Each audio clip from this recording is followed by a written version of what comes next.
G'day guys, welcome back to the channel. This week's video, I was a bit unsure what we were going to cover because last week a bit time poor, crook, house is a mess, the house needs work to get it raised, so I've been ripping the deck off of it, so I haven't really had much time to spend in the shed to put a video together. As you can see, the shed itself is a mess as well, so the shed needs doing, the house needs tidying up, the yard needs mowing.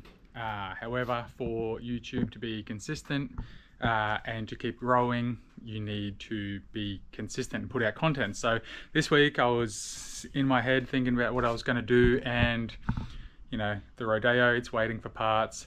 The Hilux, my daily, it's got parts. However, again, very time poor this week. And then I looked at the red rig and I sort of lost motivation trying to get it running. Then I remembered I had some lowering springs for it. So how do you get motivated to work on a car again? You lower it. So this video is a video for the red rig. We're going to lower the red rig. We're going to go over the list of mods that have been done to the red rig. And we're also going to go through future plans for the red rig.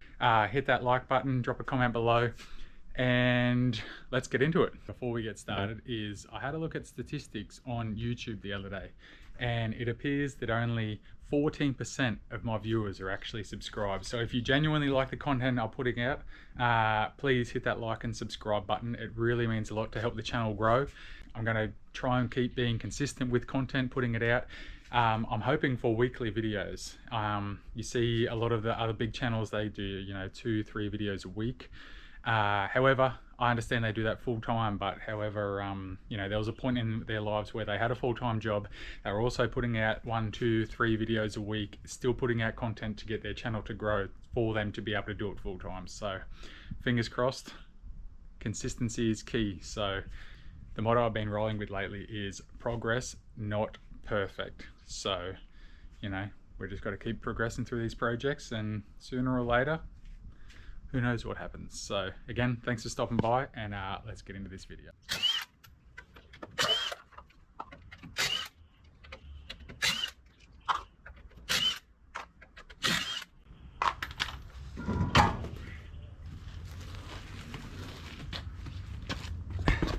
So these wheels are an 18-inch Pajero wheel, 2-inch dish on them. A lot of the old school mini truckers would recognize these. If you're looking for a set of these, hit me up in the comments, hit me up on Instagram, hit me up on Facebook. I'm looking to get rid of these so I can upgrade to like a 16-inch old school Japanese wheel. So if you're in the market for some of these, let me know. They do need some love, that's for sure, but I have a full set here. Hit me up in the comments. So it's the first time I've actually looked at the front suspension in this. So it looks like we have a coil, and then inside the coil we have a shocky, not like a normal strut, I guess.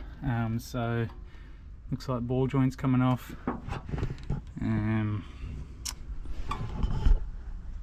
Hopefully that's everything that has to come out. Just pop this ball joint, the hub will move forward, and then with a bit of pressure that spring will come out and unbolt the shocky, and pray that's all it needs. As always, if you're working underneath the car with the wheels taken off, safety first. Always safety first.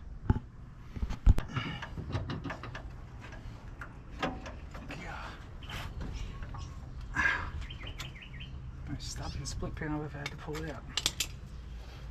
That's not true.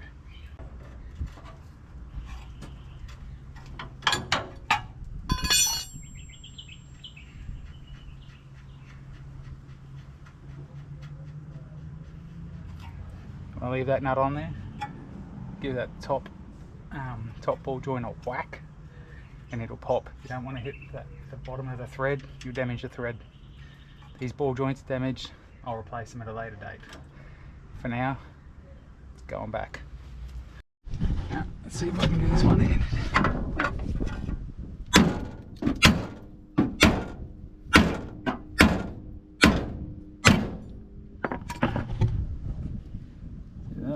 Popped. Nice. Now that hub's out of the way, looks like that the shock is what's holding everything up. So just this top bolt here, and I'm hoping everything will drop.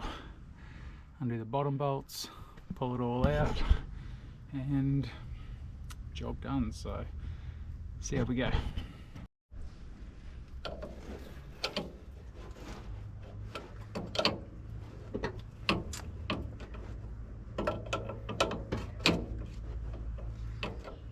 Sometimes if it's stubborn, you might have to hold the shocky so that the whole thing doesn't spin when you try and undo it.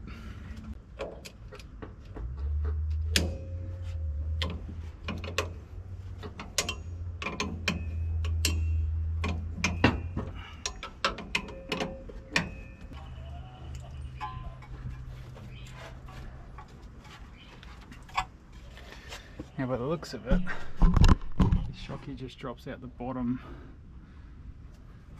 I hope anyway. Only one way to find out. On further inspection, I think it'd be easier if we pull the sway bar off.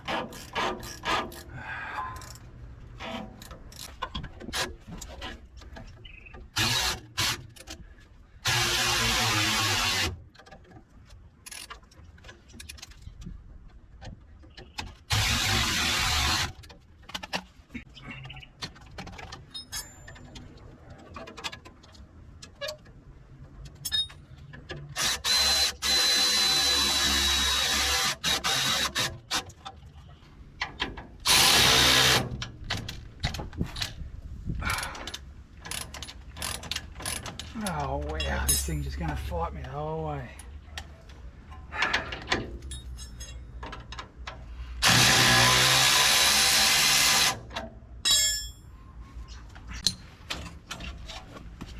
Right, that spring's nice and loose now. Yeah boy, we'll pull that shocky out and see if we can get the spring out. Be careful when you're working with your hubs and stuff. You don't want to put too much tension on your brake lines. So I'm just going to get a couple of zip ties, put them around this top mount, put them around this top arm somewhere just to keep the tension off that. That's all that is for that shock. Now, let's see if we can get the spring out.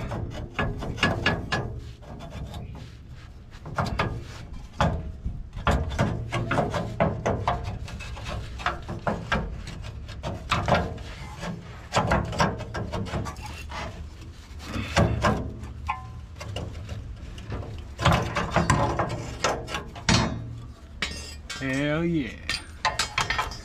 Let's go compare these to the lowered ones, see if they're lowered at all. But why are you lowering it? Why not just get it running? Well, because I need motivation to get working on it, to get it running. So guess what motivation is for me? To get it looking good, get it lowered, sitting pretty, and then I might think about getting it running. But right now, my priority is getting it looking good, so sorry. So from what I've just seen, the ones I've pulled out have been cut. So these coils might not be any smaller. If anything, they might be bigger, and we're doing no benefit from putting these springs in, but let's see anyway. Just a cheap set of springs and coils from eBay. Maybe like $250, $300.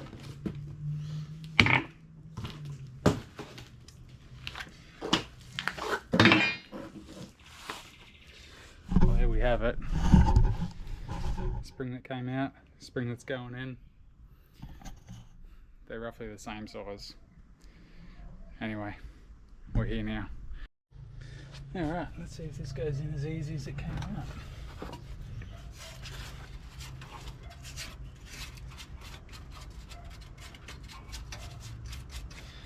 I literally have a hoist in the shed. Here I am lying on concrete in the sun, working on a car.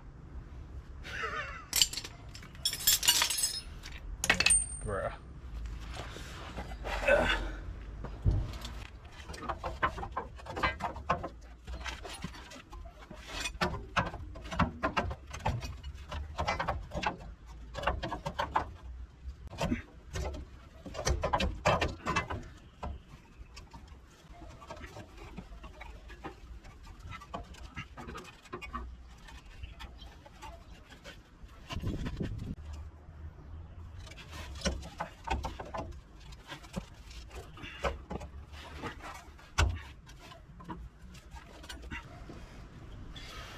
pretty good to me.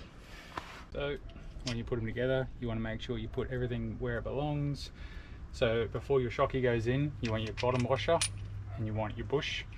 Make sure your bush is the right way around so that when it comes in, the hole at the top fits the size at the bottom. So put it in, and then when you push it through, you want a top washer. So your top washer sits in the hole, and then a bush, and then a top washer before your nut. So let's get it in.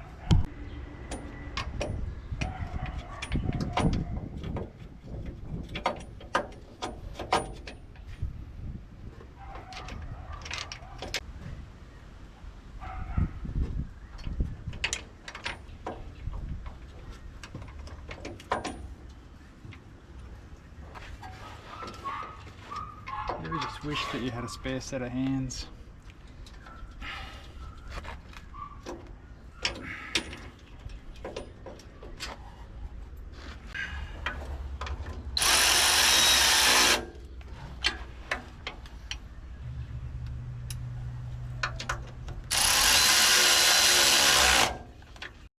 So now that I've confirmed that that shocky and spring fit, if you want the part number for the spring is CFL-11, and these are Lovell's springs. And the part number for the shocky is PR3050, and they are a Webco shock absorber. Webco. So there's the part numbers if you want to fit these shocks and springs to your Mitsubishi L200, your Dodge D50, and your, what else did they come out as? They come out as 3 different vehicles, I can't remember. But anyway, there's the part numbers. So to put everything back in, you might need a jack to help you lift everything back up. And remember how you pulled everything apart.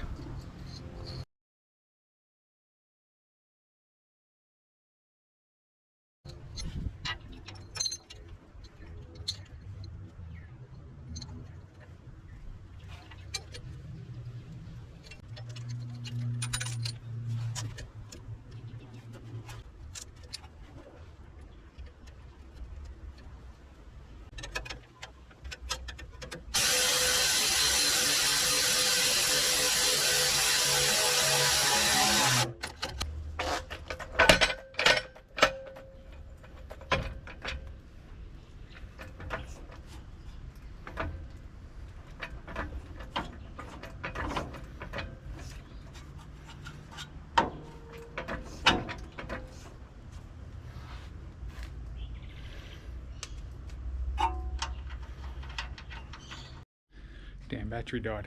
Anyway, you might need a jack to help you lift everything back into position to put your top ball joint nut and everything back on. So pay attention to how that comes off, because going back together actually matters. So as I said, those ball joints will be getting changed, those sway bar bushes will be getting changed, all the bushes in the front end will be getting changed. So this is just to see if I can actually achieve anything today with parts that I've already bought. So fingers crossed. Warming up in North Queensland, so, and I picked to work out here in the sun, in the heat, instead of in here in the shade on a hoist.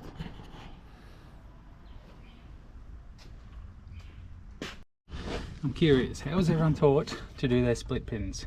Are they taught to go through the hole, one around the crown nut, one underneath, so that one holds the crown nut in position and then the other one sort of stops the nut moving?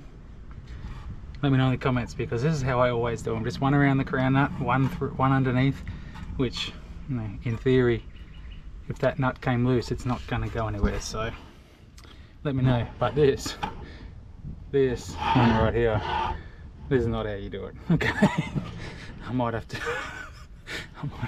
fix that one. That's a good example on how not to do a split pin. One side done. Fancy blue. Let's get the other side done. So it turns out we did actually accomplish something today, because I just went and tested these shockies. Look at this, this is a good shocky, okay? Push it down. Push it down. And the shocky rebounds by itself. This is a bad shocky.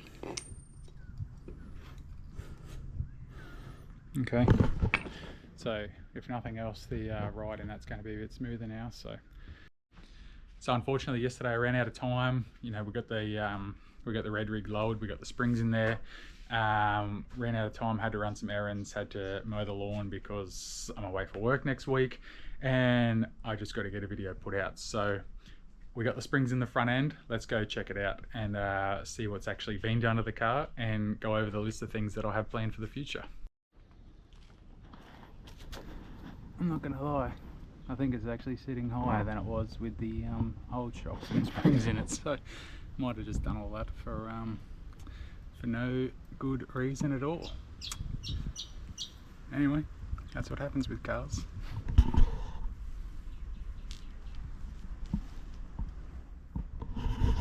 At least it'll drive better with some new shockies in it. So when I originally got this and I started doing the EFI conversion, my plan was to modernise everything, the dash, steering wheel, column, and try and integrate the Magna dash into this. However, the more I look into it and the more I think about it, I definitely like the more traditional look, I guess, of like a classic old school mini truck. So we're keeping the steering grain,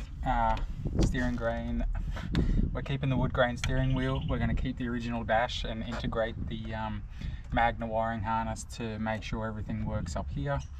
Even the bucket seats, to a degree, I got these cheap off of Facebook. They're just like a knockoff race seat, I guess, and I'm really not a big fan of them. So even them may be going, and I'll go back to like a traditional, older Hilux seat or something similar. So it's still a two-seater. Otherwise I would have just thrown a bench seat in it and be done with it. But two bucket seats, a lot older style. As you can see, I'll also need to do some carpet. I also need to do some door skins. The roof liner has been done, but as you can see, the whole interior is going to need to be done. Dash itself, dash needs some cracks and everything fixed in there, so plenty of work for the interior for this thing. Yeah, my plan for here is just to keep it as original as possible, with that classic look. So yeah, that's the plan for the interior. Obviously front suspension we've covered. We're going to roll with that 2-inch drop with the springs and shocks. In the rear, what we have is very dodgy 2-leaf springs on either side, some 3-inch blocks, and some bolts that actually should do with some cuttings. So that's what we're rolling in the rear. Again, just keep it classic, nothing major around here. But everything will get a freshen up, new bushes, seal the diff up, make sure everything works as it should to get it roadworthy. So other than that, that's the basics of the suspension covered. Another thing we already covered was the 18-inch Pajero wheels. So plan is to go back to like a 16-inch classic Japanese style wheel. If you're interested in these wheels, hit me up, Facebook, Instagram, comment below, and we can definitely sort something out. The Pajero wheels, 2-inch lip on them. So yeah, wheels and tyres, check. Apart from that, there is some rust spots. You can see rust all over this thing. Rust holes that I'll probably work out. Rust. So probably another thing I'll try and work towards fixing after it's roadworthy. Apart from that, I just want to keep it basically as it is, keep it as a nice cruiser. Fix some rust, and probably for the tray get some Raptor lining, just black Raptor lining, keep that nice and stiff. If that original ECU from the Magna doesn't work also, the plan is to probably run like a Haltech 750, something just keep it basic, keep it NA, but keep it you know, slightly tunable in case it gets bigger exhaust, gets a mild cam, gets intake and so on. So keep it NA, just keep it a cruiser, keep it looking nice, keep it classic mini truck style. That's the plan with this one. So that's all I plan on doing to it. Just get it running, driving, roadworthy, keep it looking nice. As always, thanks for stopping by the channel. I appreciate it. I'm on Instagram. I've just started a Facebook page, so go over and hit those 2 pages up. If you're new to the channel, again, thank you for watching. If you're an existing subscriber, you know, I appreciate each and every one of you. Thanks for coming back time and time again. It really helps the channel grow. If you're new to the channel, please hit that like and subscribe button. It really helps for the channel to grow and get momentum going. So if you genuinely like the content, thanks for stopping by. And next week's video, I think we're probably going to get back into the red rigs, so hopefully get it running. There's a big list of things I've got for it, but also I've got some work on the Hilux I want to do. I probably need a couple of days to do it, but until then, I'll see you guys on the next one. Cheers, bye.